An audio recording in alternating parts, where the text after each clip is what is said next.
Yeah, here we are. Okay, so the two-frame nuke, but as I normally do, I let people know that I've had a book published a few years, Beekeeping a Practical Guide. Be careful, because if you want to purchase it, there's actually another one of the same title. Most of you probably know that I now own and run Dave Cushman's website, which Dave left to me in his will when he died 9 years ago now. And I'm trying to run it in exactly the same way that that Dave did. There's masses and masses of information on there, and it's used by a lot of beekeepers. I've put Nell and Rosie up here because every webinar I've done this year, I've had people say, "Where's Nell?" Who's the one on the right? She's the older one. She's 11 in a couple of weeks, and young Rosie is just over 2. They're not with me at the moment. They're on holiday. They'll be back tomorrow. So the two-frame nuke then. I've used it myself for over 40 years, well over 40 years, in fact.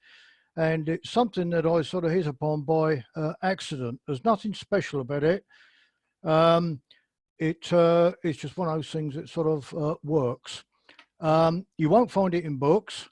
Well, you might find it in one of my new ones that I'm in the process of writing at the moment. So it's not a common method of doing things. I've been told by some of the really clever beekeepers that it is too small. Well, give it about an hour and I'll let you actually make the judgment on that. It really does need understanding, and that's probably one of the issues that some of these people who are telling me it's too small have. It does need understanding, seriously, and you'll be able to pick up one or two things on the way through that you really do need to understand. What I do know is that it works, or largely it works. Like everything else in beekeeping, sometimes you get something goes wrong, and I'll be mentioning some of those times a little bit later. I really like it because it's very economical on bees. Effectively, all you need is just one frame of bees, and that's it really, and frame of brood. You can remove the queen and insert a queen cell, so you can use it for raising queens if you want to. It really does build up rapidly, and in the early stages it builds up in bursts, which I will explain to you later on, but it's something you must be aware of. It can build up very, very quickly, as I say, and you need to transfer it into a full hive quite quickly. You can use it to populate other nukes if you want to. You can do all sorts of things like you can with a normal nuke. You can move positions to pick up flying bees, or perhaps later on, after a few weeks, you make other nukes out of it. It really is very versatile. Now, the great thing about it is it suits all beekeepers, because even if you've only got one colony, you can use this. If you've got 1,000 colonies, you can still use it. It is very flexible, and the more experienced among you will probably at the end of the day think, cool, that's a bit similar to something I do. If I just tweak what I do, this will fit into it. So it really is very flexible. And the great thing about it is as well that you can repeat it throughout the season from the same colony. So you can regularly take nukes off a strong colony. What we're talking about, of course, is increase. And I see the increase as two separate aspects, really. One is a permanent increase and the other is temporary. So the permanent increase, then why? Well, it could be if you want more colonies, perhaps planned increase, perhaps smaller beekeeper's got 2 colonies, wants to get up to 6 or 8 or 10, or perhaps somebody who's got 10 or 20 colonies wants to get up to 100.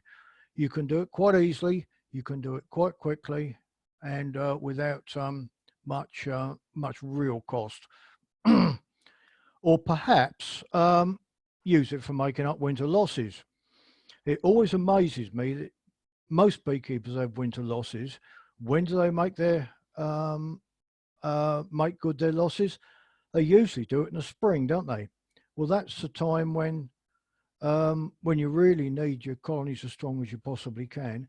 So why not make up the winter losses before you had them, the previous summer or the autumn? And if perhaps you get 10, 15, 20% losses on a regular basis, why not just put 25% extra colonies in the winter? So perhaps if you want to run on 4 colonies, if you're going to lose one during the winter, you're down to 3. You've then got to make it up in the spring. But if you put 5 into winter, you'll probably come down to the 4 that you want. And as I've already mentioned, and you'll see as we go through, with this system, there really is little cost to it. Now, the temporary increase could be perhaps for management reasons, colony management, apiary management, call it whatever you like. Could perhaps be queen mating. So perhaps if you are interested in queen rearing and you want to get queens mated throughout the summer, you can do that in a little nucleus like this. Perhaps swarm prevention and control. Perhaps you think you take a frame of brood away from a colony that looks perhaps strong enough to swarm. It might just delay swarming, or perhaps you can come up with a swarm control method that that will allow you to take brooding bees away as well. With a modification of what I'm going to tell you, you could perhaps use it to keep a good queen. So perhaps a good queen's decided that, or the colony's decided they're going to swarm. Your swarm control method means replacing the queen. You need to do something with her.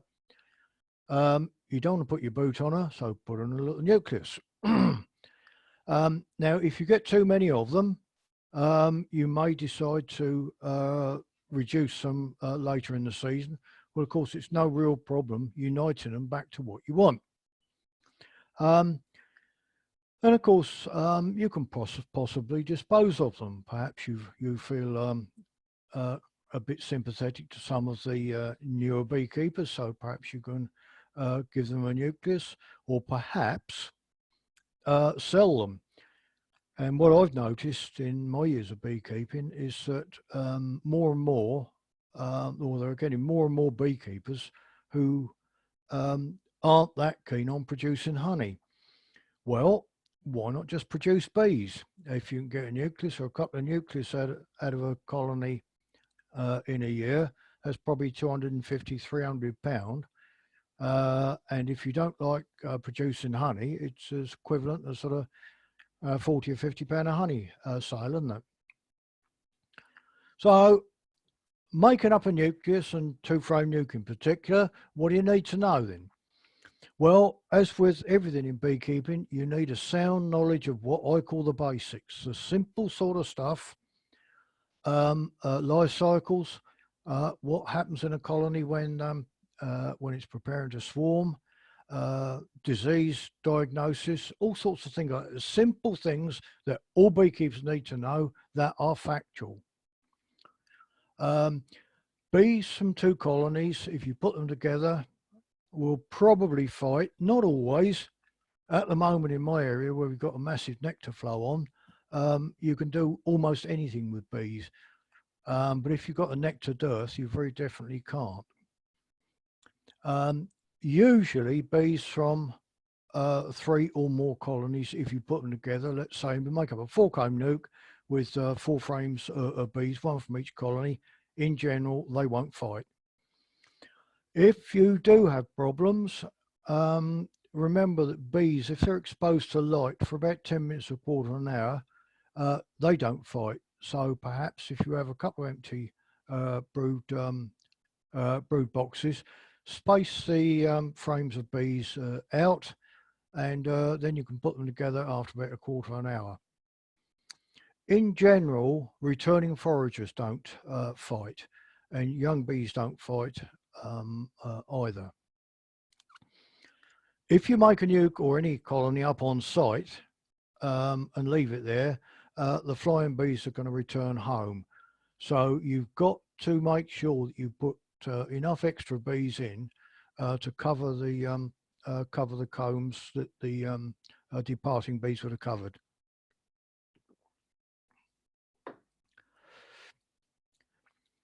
Non-flying bees will struggle to defend themselves. Now that doesn't matter too much in a nectar flow, but in a nectar dearth, of course, you get robbers around. So if that's the case,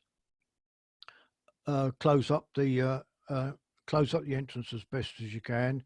And if you're putting your nuke into a full brood chamber, put it on a narrow entrance and then put the bees right by the entrance, not over to the side of the box.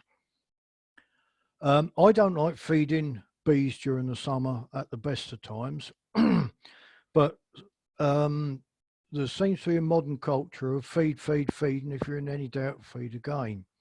And especially if we're making up nukes too. I'm going to be giving our two-frame nuke a frame of food, so there's no need to feed. Don't feed nukes immediately after making them up. A colony, doesn't matter what size it up will build, what size it is, will build up much quicker if you give it comb rather than foundation. I'll be explaining that in greater detail in a minute.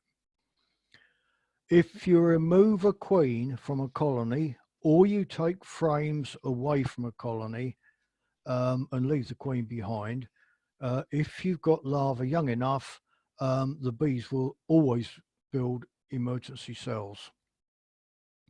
And of course, you need to be able to recognize disease, because what I'm going to be telling you to do, you're going to be moving combs around from one colony to another, and then perhaps sometimes back again too. So this slide, many of you have probably seen anyway, but I keep hammering away at the same message. If you get a frame like that with brood in all stages, usually the first one out of a colony, have a look at the sealed brood for signs of American foul brood, unsealed brood when they're just filling the cell for EFB.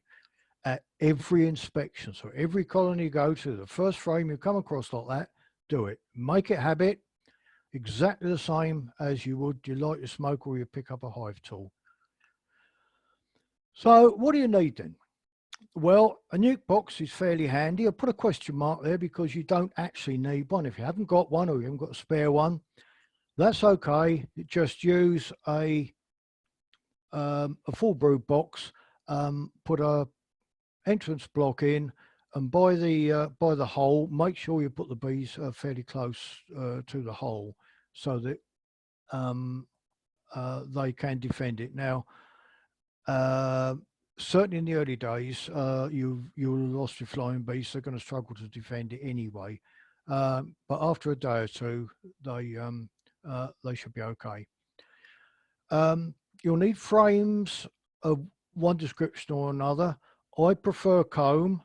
If you've only got foundation, foundation will do, but what I'm going to tell you will be retarded rather than if you put comb in. You need a queen cell, one frame of brood plus adhering bees, one frame of food, may or may be without, with or without bees. You need a bit of knowledge and gumption. Now, the knowledge is the basics that I'm telling you and what bees will do. Gumption is just really to make sure everything fits together. You obviously need observation and some lateral thinking too. It's not just a case of doing A, B, and C. You've really got to understand what's happening in the colony and then adjust whatever you're doing to sort it out. You also need two fingers, and I don't mean two fingers to thrust skywards, but two fingers to cross, because like all things in beaking, beekeeping, sometimes things go wrong. So how do I produce my brood combs? Again, it's something I've been doing for over 40 years. And all I do, I always work on a single brood chamber. There is a queen excluder there.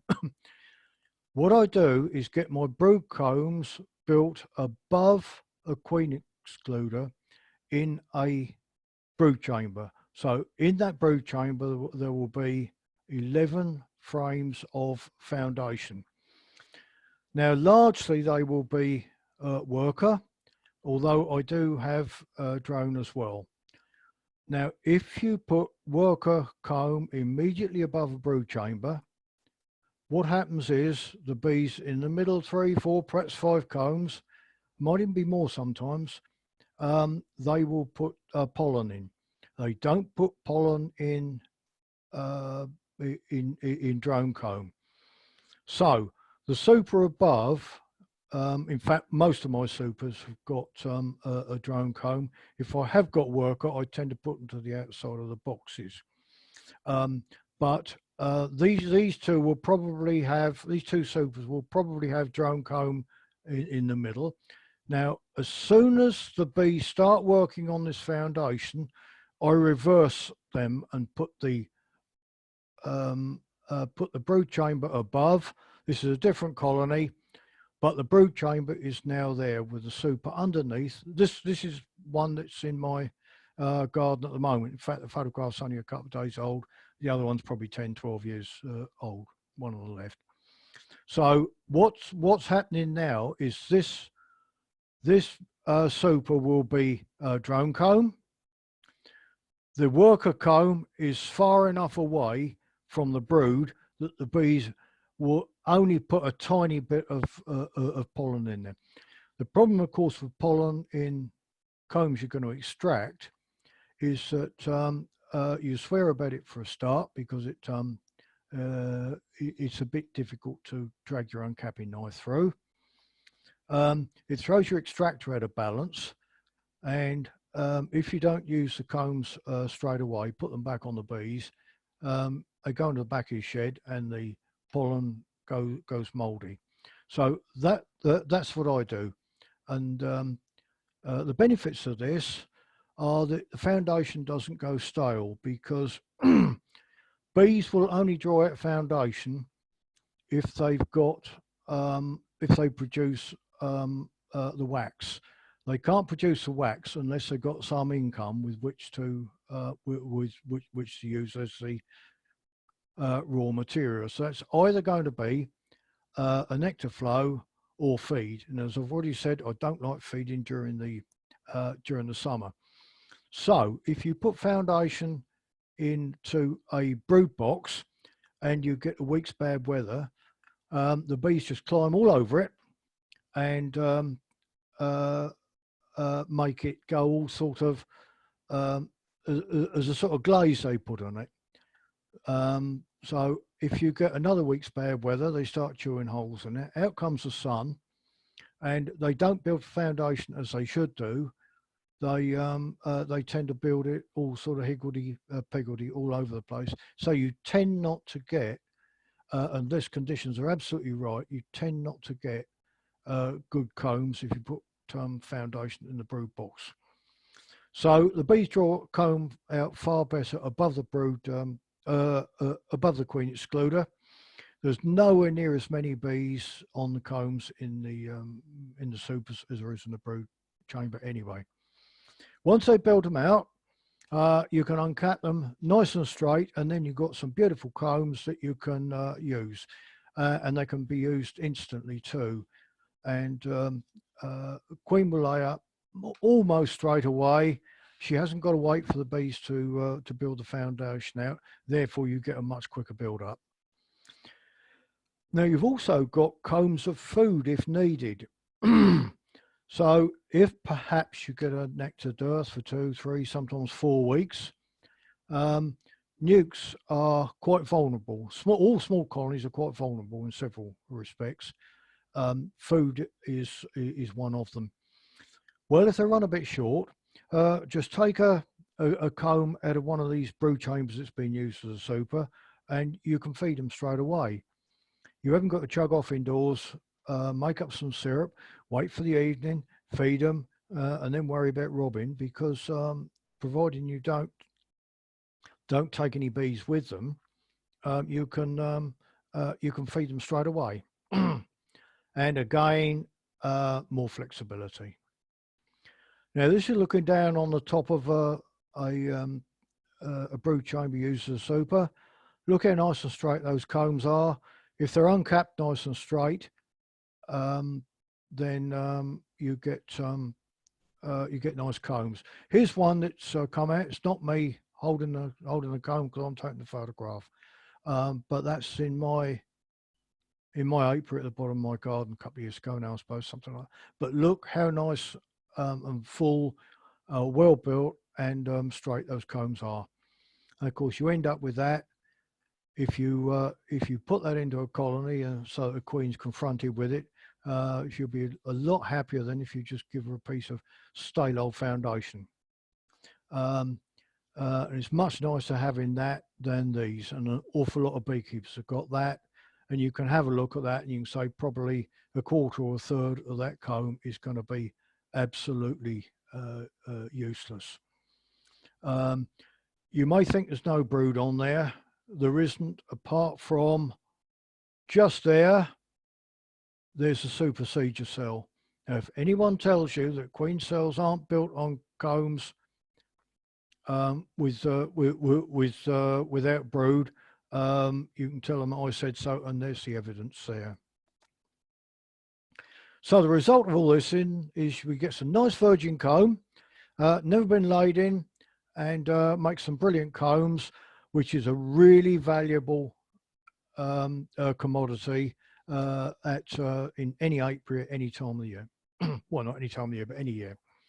So if you get your foundation on early, I happen to be in an oilseed rape district, although it didn't flow, well, there wasn't that much this year, but certainly get it on early, put it on, well, early May in my area, end of April, early May, if you like.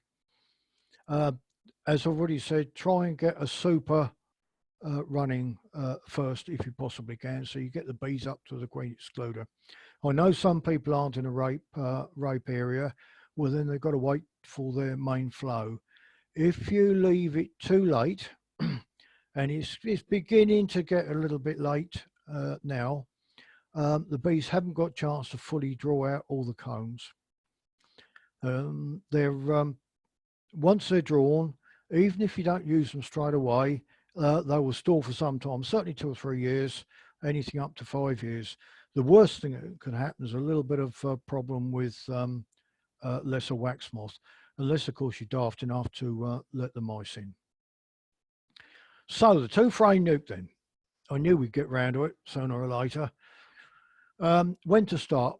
Well, it's going to vary depending on the country, because the part of the country rather, because I guess we've got people here from Cornwall. We've probably got people from right up north, Scotland, or even Northumberland or Cumbria or somewhere like that, or perhaps Ireland.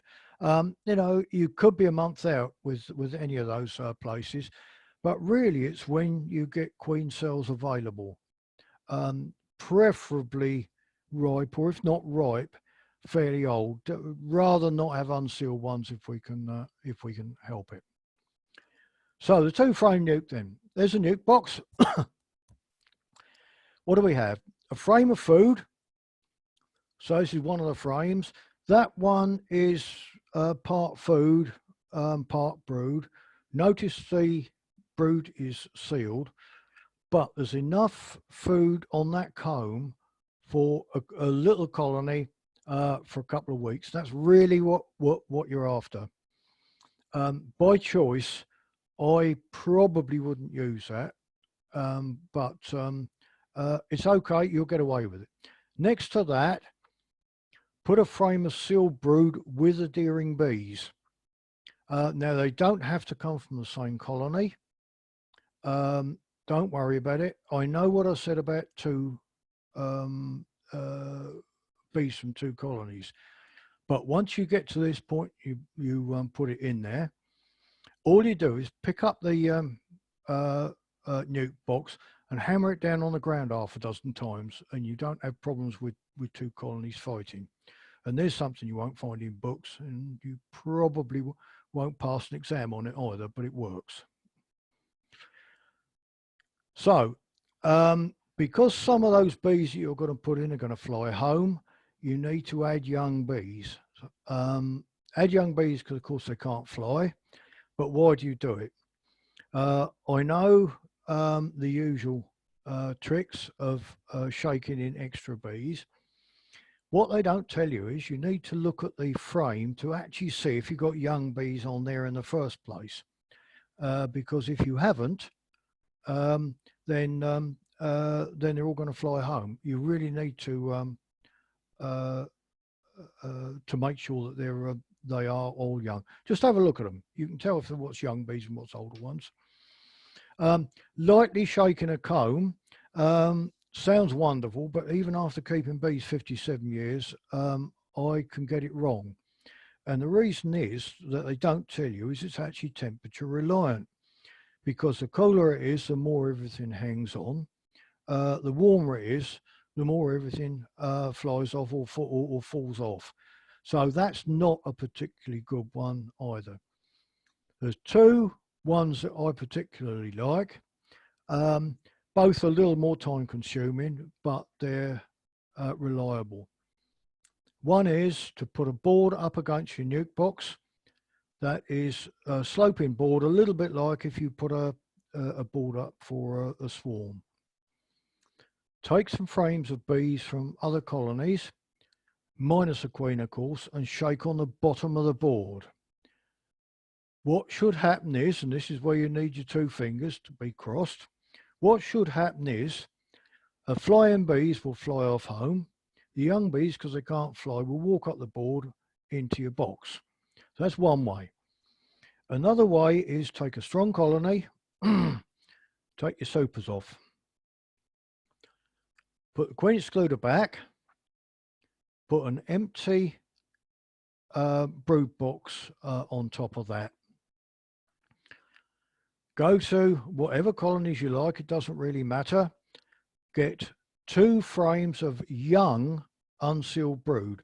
Old unsealed brood isn't any good. You need the young brood that the younger bees are feeding. Shake the bees off and the queen. Take a couple, 3 of those perhaps, put them in their empty box, put your super back on if you've got them, walk away and leave it for an hour, go back, and those frames should be covered with young bees. You can then shake them into your box here. So there's 2 ways of doing it that are much more reliable than the usual methods. Fill up with drawn comb. Where do you get the drawn comb from? Of course, out of the extractor.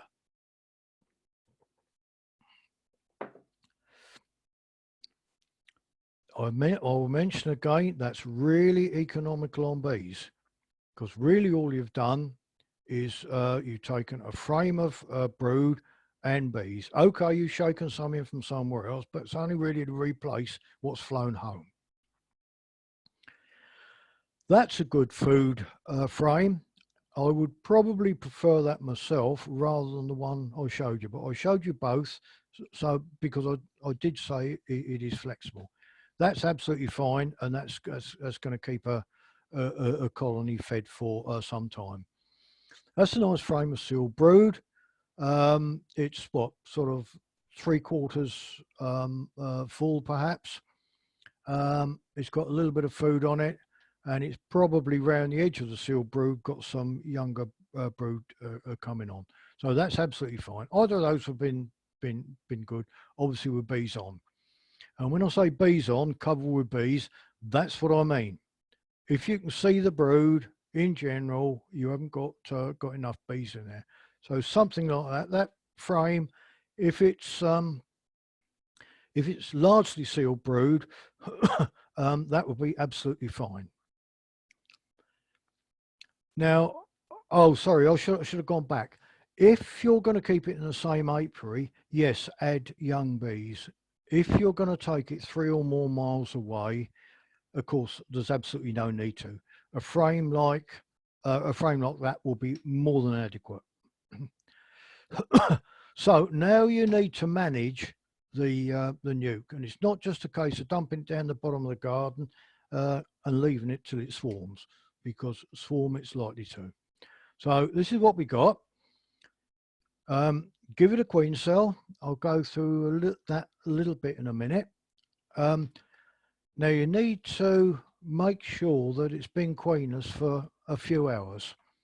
I know about the usual theory that it takes a colony an hour to discover that it's queenless. Well, the smaller the colony, the quicker it is. But I would probably leave it 3 or 4 hours, something like that. So when you lift the lid off, you can hear them roaring, they're all fanning. That's the time to give a queen cell. If not, if perhaps it's either late in the evening or you're going away for a day or so, then of course you can protect it. I'm suggesting very strongly these days, with the queen problems I've been mentioning for the last approaching 20 years, there are very definitely problems with queens. Not all queen cells emerge, and some of them emerge with deformed wings. And of course, if they've got deformed wings, they can't fly. If they can't fly, they can't get out to get mated. So within 4 or 5 days, check to make sure that the virgin queen is there. As much as anything, it will give you practice at looking for queens. If she looks fine, okay, leave her there. But of course, if she has got a deformed wing, or sometimes they can have full wings, but one of them sticks out at an angle, 30 degrees, 45, perhaps sometimes 90 degrees. They very definitely can't fly. In fact, I've had one in the last couple of weeks like that. Right, so just check emergence. If it's a little bit longer than that, don't do it during the day. Do it either early in the morning or in the evening, just in case she's out on either an orientation flight or a mating flight. Now allow to expand. Now the clever bit comes where you need your lateral thinking and the gumption that I was telling you about, because that frame there, when you put it in, was a sealed brood. Sealed brood, that will be emerged in probably 10 to 12 days, something like that. Now, when you put the queen cell in there, it'll probably take a couple of days for her to emerge. It usually, but not always, usually takes about 5 days for her to sexually mature. If the weather's fine and she goes out to get mated straight away, it takes around about 3 days for her to come into lay. It's for the that's just biology. So around about 8 to 10 days from you putting the queen cell in there. Now I have had some this year, only 5 or 6 days. That is a rarity. I assume the warm weather's got something to do with it. Anyway, what's happened is that that frame of brood, when it emerges, don't forget you get 3 frames of bees. So that's covering the other 3 frames, plus what you've already got in there. That's almost filling that box up from really 1 frame of brood that's covered with bees. So this is where I say you need a bit of gumption to work out what's going to happen ahead of you. Now, when a queen starts laying, how long does it take her to fill up a British standard brood comb? If you think about it, it's about 2 days, because 11 in a box and a 21-day life cycle. If they fill the whole lot up, it's effectively a frame every 2 days. So it isn't quite like this, but the queen comes back, and if everything is going right, she's got 4 frames here to lay up. 2 days for that one, 2 days for that one, 2 days for that one, 2 days for that one. 8 or 10 days after starting to lay, she's filled the box up. Now, move on 21 days. So it takes 2 days for 1 frame to emerge to become 3 frames of bees. 2 days later, we got the same happening with that one. 2 days after that, we got the same happening with that one. And 2 days later, the same happening with that one. So you get to a point that within about 10 days, what was fitting into a nice little 5-frame box, all of a sudden, it needs to go into a full box. So if you're a weekend beekeeper, you need to put this into a full-size box quicker than you think you do. And I'm being absolutely serious about this, because even I still get caught out with these things. Anyway, I hope I've hammered home the rapidity with which these little colonies can almost explode. So that's what you end up with. Now, you need to check for food and space. Obviously, food shouldn't be too bad. It's the space that's really the issue. I will be talking about what could happen in a nectar flow in a few minutes, because that can also have a bad effect. Well, not a bad effect, can have an effect. So, what queen cells have we got?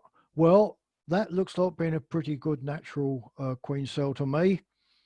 Okay, it's on the woodwork, but you can either perhaps use that frame, or you don't think you can slice down through here. You usually can't, because the wall between the cell and the wood is usually so thin you can't even separate with a razor blade. So just take a slither of wood away from here, and that queen cell will be absolutely fine. That is just about in the right condition. The bees haven't yet thinned down the end. My guess is that will probably be two days before emerging. Or perhaps if you've got a queen rearing program going, these are 10 that were photographed in my apiary yesterday. Luckily I got 10 out of 10, but I did have to regraft, I think 8, 9 and 10. So you know, if you've got those, obviously use them. So where to put them in? Well, if you've got somewhere 3 miles away, that's absolutely brilliant. You just leave them there for 3 weeks and then bring them back again. You haven't got to worry about bees flying home. You haven't got to worry about putting extra young bees in. They would do absolutely fine on their own. Oh, yeah, can I go back? When bees are expanding, is about 5 weeks after you make them up. That's when they really do need to go into a full box. Right. Yeah, 3 miles or more away for 3 weeks, but most people want to keep them at home. But talking about 3 miles away, there's getting quite a little group in my local association, Whisper Green, of beekeepers who are helping each other, and they're doing things like swapping nukes over, and that's great. That works really well. And of course, there's only one person got to do traveling. So let it build up. Inspect regularly for reasons that I've just said. You clearly need to know that the queen has started to lay. You really do need to make sure that they have plenty of room. Transfer to full hive, preferably before time. So if you are just a weekend beekeeper, literally you can you would recognise a colony one weekend from the one you saw the previous weekend at the right time. Add drawn comb if possible rather than foundation, but that's entirely up to you. Now, I've already mentioned this can be repeated throughout the season because you can take a frame of sealed brood away from a colony probably every 3 weeks or so. In fact, I was only thinking about this today. I've never thought about it before. Perhaps if you replaced the frame you take out with another one, the queen will lay up that probably almost straight away. And she'll just go straight through. She'll probably spend 2 days on that comb. That means that you, in 3 weeks' time, you've got a comb that's 3 days away from emergence, something like that. So again, if you're a weekend beekeeper, that absolutely fits in a treat. Here's a photograph I took yesterday. That was a 2-frame nuke that was made up last Wednesday. So you can see on this comb here, they've already started putting the nectar in the comb. We've got a failed nectar flow on at the moment. So why use sealed brood? Well, it generates its own warmth, whereas unsealed brood needs bees to keep it warm. So you need a lot less bees to look after it. So perhaps if a few more go home than you thought, it's probably not so detrimental. I know people keep going on about chilled brood, but I've only ever seen it twice, if not 3 times in my beekeeping life. It really is quite rare. You've got to do something pretty daft if you have chilled brood. It doesn't need feeding because it's been fed, and unsealed brood, especially young unsealed brood, is incredibly hungry. So of course that will take away the food stores if there was nothing coming in. But all the feeding's been done, so it's just the adult bees that need feeding. When it emerges, of course, within 10 to 12 days, you've got laying room immediately for the young queen when she comes back and starts laying. Much quicker build up because you've got adult bees there a week or 2 earlier than if you just use normal a normal frame of brood in all stages. Repeat again that a frame of brood becomes 3 frames of bees. So within that 10 or 12 day period, all of a sudden you've got 3 times as many frames of bees as you had when you put the frame in there. Now, some possibilities for this. If you start early, and I started mine this year at the last week in April. Certainly in Sussex, you can quite easily get 3 mated queens through one of these nukes during the summer. Quite what it's like if you go further up country, I don't know. You might just about get 3 in, but you'll certainly get 2 anyway. You can move positions because your first nuke builds up very, very quickly.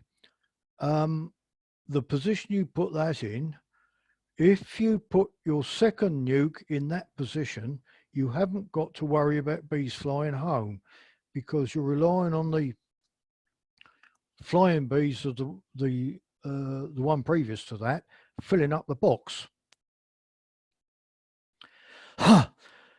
On many occasions, I've built these up during the summer.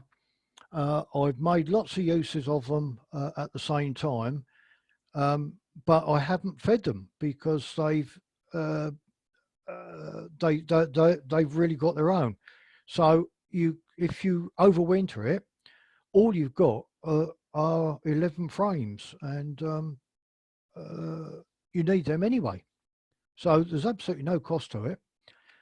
Now, great thing is that these colonies, they've all got new combs, because that's what you put in the supers, either earlier in the year or the previous year. They haven't been laid in, so you could have all your bee or most of your bees on new combs if you want them. Already mentioned making other nukes from them, but certainly after 5 or 6 weeks, you can make 2-frame nukes out of your earlier 2-frame nukes, and I suppose I've done that half a dozen times this year already. You know, certainly a couple of weeks ago I was doing it. Now, from a beekeeping association's point of view, instead of buying nukes from commercial sources with all the expense and the possibility of ending up with imported queens, a beekeeping association can make up nukes for beginners this way, and it's a great teaching aid as well, showing people how to make up nukes and then the development of them. Brilliant way of doing it. If you've got a queenless colony, you can use it for uniting rather than just putting a queen in, especially if you've had a colony that's queenless for some time, because they don't always accept fertile queens. The limitations, folks, are you, the beekeeper. There's just so many things you can do with this. And you can overwinter queens if you want to, rather than buy them. And I know there's a great view these days that you must have early queens. Well, you've got them. Here they are. You bred them yourself last year at a local stock.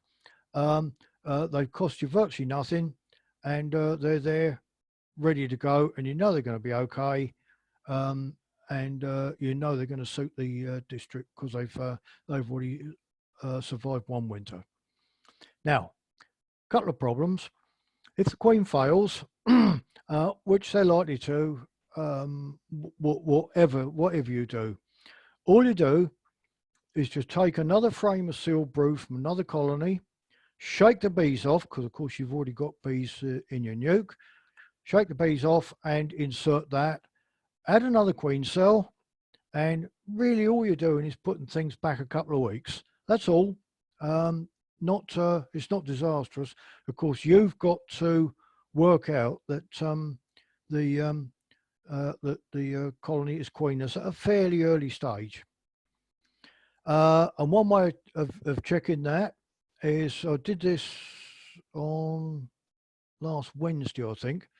Not quite as a joke, but I had somebody else with me. We were managing the bees at Whisper Green Teach in April. I had a little colony that was queenless. I had a queen in a cage. She just put a cage over the top. Immediately the bees just climbed all over it. Now, I've done it since. If you put an empty cage down, especially a new one, you might just get the odd bee over it.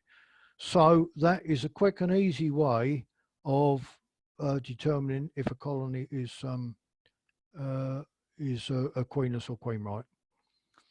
Now, another slight problem you get is if you get a nectar flow, because of course you haven't got the young brood to use up the food as normal, so bees have got to store it.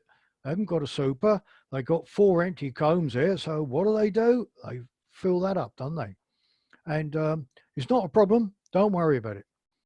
All you do is remove it, shake the bees off, and if the queen hasn't laid in, what you can do is put those combs in a brood chamber that's been used as a super, and replace with some empty combs from somewhere else, and the queen should be starting to lay in there almost straight away. So I mean that's a positive problem. Don't worry about that. And this is one that's happened this year. There's a comb that the bees are basically just filled up with nectar, and they started sealing it. Look, lovely white cappings. There's another one. Now, strangely, the honey or the nectar in the middle is darker than that round the outside. Quite what happened there, I've no idea, but that's it. So details of this are on Dave Cushman's website, and that's it. Question time, please. I'll try to pick them in some sort of logical order. Can you, if you don't have a queen cell, can you just put young eggs and larvae into a nuke? Yes, you can do. You need to make sure you've got quite a lot of bees in there. I know there's a view that you've got to have really strong colonies to produce queen cells. In fact, you haven't. Providing the combs are well covered with bees, you're okay. Over the years, I've produced some cracking queens with a small number of bees. I think it's basically overplayed by people who don't look at their bees very often, if you get what I mean. Yeah, you could do. What other way? Yeah, I'm actually working on something at the moment that you know about, Carl. I'm not going to tell anybody about it yet, but it's a way of producing queen cells for the small beekeeper, and I think that will cover it. I've had mixed success today, but I'm quite hopeful. Okay, brilliant. Thank you. Yeah, let me see what you could do. Yeah, I think probably I'd put an extra frame of brood and bees in rather than just one. If you don't have a queen cell available. Yeah. If you don't have a queen cell available, yeah. So really a 3-frame nuke. Okay. Next question. Yeah. Are you able to get back to the beekeeper? I'm wondering why they asked it. Is it just because they want to do it early, or is it for another reason? Oh, probably they might. But there's a lot of questions, so I can't spend too much time. But yeah. I think we spend a little bit of time on it because it might be somebody who's only got a small number of colonies, and if they don't put up queen cells, of course they can't do it. So we need to help people. But yeah, okay. Okay. Yeah. If you are lucky enough to have a queen cell, whereabouts do you put it in the nuke? If you put it preferably in the middle of the brood, if you can, especially if you've got bees that are likely to fly home. If you've got a nuke that's been there 3 or 4 days, then you know how big the colony is going to be, and you can put it right on the edge, right close to the woodwork. Very often you get a gap between the comb and you know, I in fact even today I've put some in there, but the nukes have been up and running 2 or 3 weeks. Okay.